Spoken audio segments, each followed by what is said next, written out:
सभी साथियों को नमस्कार। उम्मीद है कि आप लोग ठीक होंगे। आप सभी लोगों का दिल की बेचैनी हम समझते हैं कि आज 16 तारीख हो गया, 3 दिन हो गया बीते हुए फॉर्म का अप्लाई किया। क्या प्रक्रिया आगे बढ़ रही है, कोई सूचना नहीं मिल पा रही है। तो जैसा कि हमने बताया था कि पॉजिटिव रही है, तो कुछ लोगों ने कहा कितना पॉजिटिव, तो मुश्किल से कुछ और घंटे या 1 से 1.5 दिन मान के चलिए। देखिए, देर से काम हो रहा है लेकिन दुरुस्त होगा। जितने भी शिक्षक साथी अब इस इंतजार में है कि आज जिला अलर्ट होगा, कल होगा, तो देखिए मैंने कल के वीडियो में भी बताया था कि 17 तारीख के बाद से ही कार्य शुरू होगा।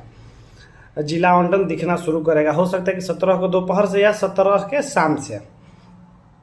लास्ट टाइम जो जानकारी हासिल हुई उसमें यह है कि जिला स्तर तक भेज दिया गया है। जिला से स्कूल अलॉट होकर जब यहाँ पे आएगा सचिवालय में, तो सचिवालय से पहले आपका जिला आवंटन की सूची, उसके बाद विद्यालय आवंटन किया जाएगा 2 से 3 दिन आगे पीछे करके सभी का। पहले महिला की सूची जो आएगी, उसके बाद पुरुष का। भाई तो यही हाथ जोड़ के निवेदन कर रहे हैं कि थोड़ा सा और इंतजार, थोड़ा सा इतना जब इंतजार किए ना था, 1 से 1.5 दिन और इंतजार कर लीजिए।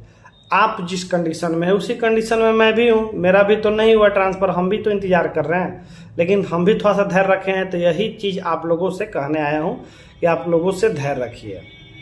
बस कुछ दिन और, बाकी सभी लोगों को जो जैसा होना था वो हो ही जाएगा। कोई इस बार मुझे नहीं लगता है कि बिहार की खासकर महिला शिक्षक साथियाँ वो बचने जा रही हैं। जहाँ से हैं वहाँ से उनको निकाला जाएगा। जो 3 विकल्प दिया है उसमें तो निश्चित ही 3 में से मिलेगा, लेकिन ज़्यादातर चांस है महिलाओं को 80% ही मिलेगा।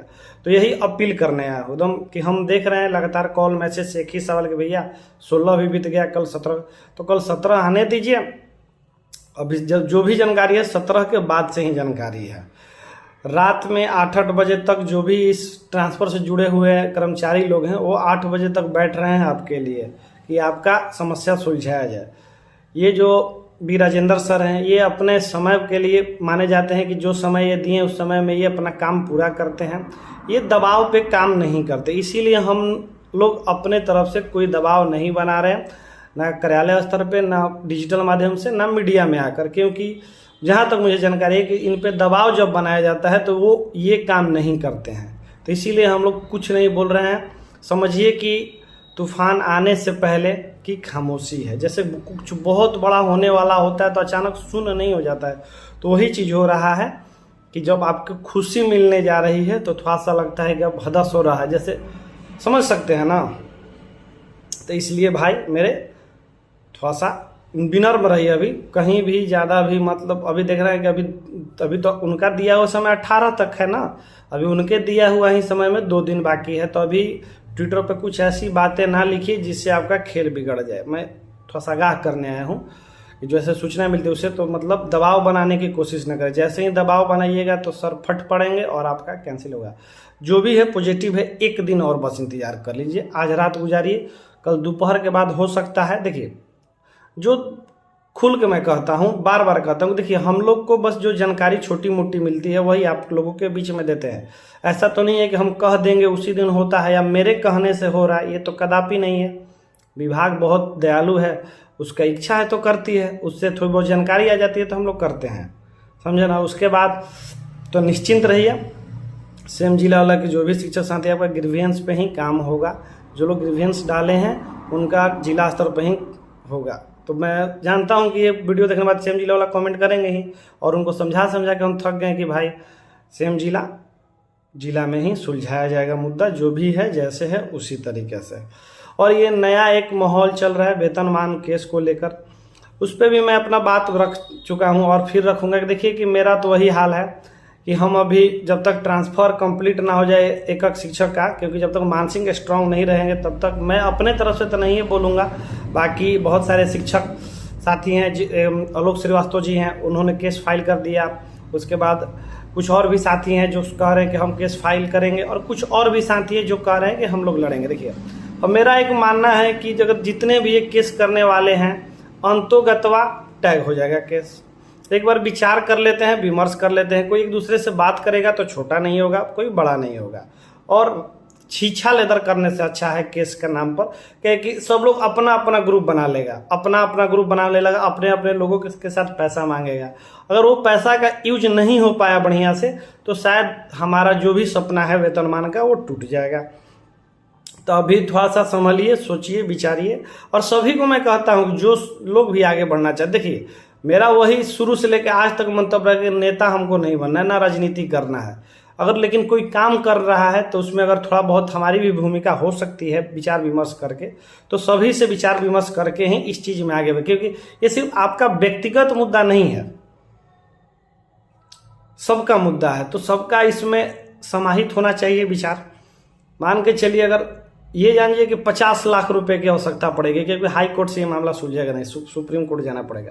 सुप्रीम कोर्ट में मैंने केस लड़ा है, आप लोगों को मालूम भी है, मुझे पता है कितना पैसा लगता है, क्या नहीं होता है। पैनल उतारते थे लोग ना, मीनाक्षी अरोड़ा, विज्ञान साहब, ये आपके जो भाजपा के राज्यसभा हैं, बार काउंसिल ऑफ इंडिया के हेड भी थे, गोपाल शंकर नारायण, दिनेश कुमार तिवारी, सबको हम लोग ने उतारा है। तो लोग जानते हैं ना कि कितना मुश्किल आती है, क्या खर्चा आता है। तो यही मैं चाहता हूं कि देखिए, एक दूसरे का हम लोग टांग खींच के आगे बढ़ना चाहेंगे तो शायद कभी नहीं बढ़ पाएंगे। मिला के बढ़ेंगे तो जो भी पैसे की दिक्कत आएगी, जो भी चंदा होगा, क्योंकि ये तो पता है कि अगर केस हुआ है तो चंदा तो कलेक्ट होगा, क्योंकि कोई अपना खेत बेच के तो केस लड़ेगा नहीं। अगर सभी से नहीं होगा तो फिर हम लोग को भी आगे आना पड़ेगा कि नहीं बेटा तुम लोग, आप लोग अगर नहीं मान रहे तो हम लोग आगे बढ़ेंगे। BRVS टीम भी आगे बढ़ सकती है इसमें।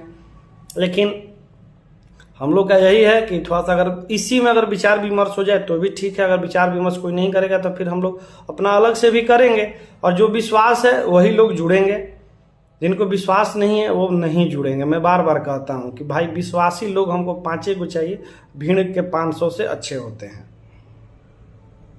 क्योंकि वेतन विसंगति के जो मामला है कि हमारा जब तक केंद्रीय वेतनमान HRMS पोर्टल पर लागू नहीं होगा हमारे लिए, तब तक हमको ना बढ़ा हुआ DA, ना HRA, ना समय पर इंक्रीमेंट और DA ये सब नहीं मिलेगा।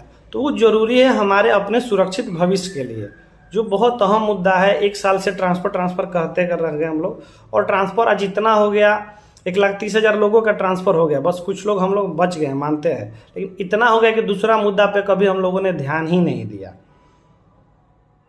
1 साल का परिवीक्षा अवधि का चिट्ठी आया, कितना आसानी से वो शांत हो गया, छोड़ दिए सिर्फ और सिर्फ ट्रांसफर के लिए। तो अब ट्रांसफर देख रहे हैं कि जब जल्दी कंप्लीट ही हो जाएगा तो अपना मुद्दा आगे दूसरे तरफ भी शिफ्ट करना पड़ेगा। क्योंकि देखिए, जो जेन्युइन ऑथेंटिक हक है, कोई अलग से नहीं, जो केंद्रीय वेतनमान यहाँ बिहार के सभी राज्यकर्मियों को मिलती है, तो हमें भी वो दे दें। हम तो कोई अलग से नहीं मांग रहे ना कि हमारे लिए कोई होगा, क्योंकि देखिए जब तक 7वां वेतन आयोग हमारे ऊपर लागू नहीं होगा तब तक 8वां का पूर्णतः लाभ नहीं मिलेगा।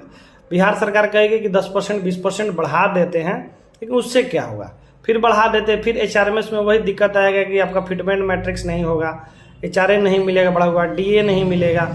तो ये सब चीज़ को नहीं आना है। वेतन मान के लिए ही लेवल पे जो है लेवल 6, 7, 8 यही होता है टीचरों के लिए आमतौर से। तो इसको लेने के लिए प्रयत्न किया जाएगा। हम देखते हैं विचार विमर्श करके, अगर कोई बात करना चाहता है तो करेंगे लोग, नहीं तो हम लोग फिर आगे हम ही लोग बढ़ेंगे।